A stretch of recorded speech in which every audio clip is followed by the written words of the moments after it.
বিসমিল্লাহির রহমানির রহিম। প্রিয় উলিপুরবাসী, আপনারা জানেন আমরা গত 17 বছর আওয়ামী লীগের দুঃশাসনে আপনাদেরকে আমরা দেখিয়েছি ধৈর্যের পরিচয়।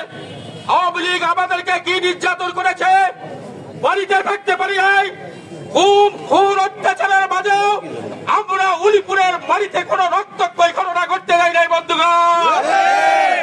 সাক্ষী আছে আমার উলিপুরের আপামর জনসাধারণ, যারা ব্যবসা করে তারা সাক্ষী আছে। আমরা উলিপুরের বাড়িতে কোন রক্তক্ষয়ী কার্যকলাপ করতে দেয় নাই বন্ধুগণ।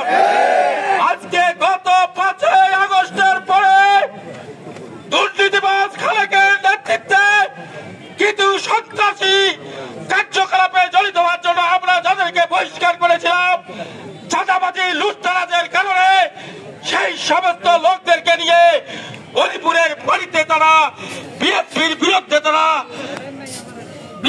বিরুদ্ধে তারা রুখে দাঁড়ায় আর মানুষকে অস্থিতিশীল অবস্থার মধ্যে পরিণত করেছে বন্ধুগণ। তার কারণে গত পরশুদিন সন্ধ্যায় আমার ভাস্তার ছেলে আশরাফুল ইসলাম, আমার নাতি হয়, তাকে নির্মম ভাবে থানার ঘাটে হত্যা করা হয়েছে বন্ধুগণ।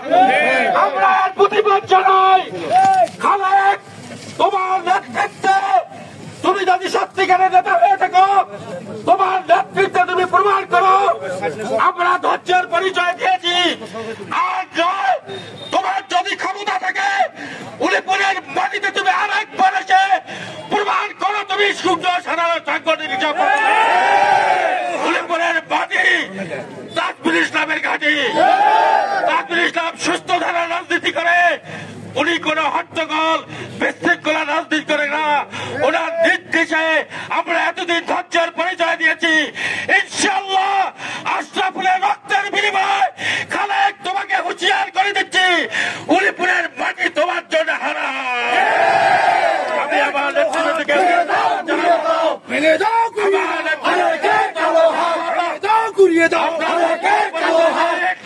আইনশৃঙ্খলা বাহিনী আপনাদেরকে উদাত্ত আহ্বান জানাবো।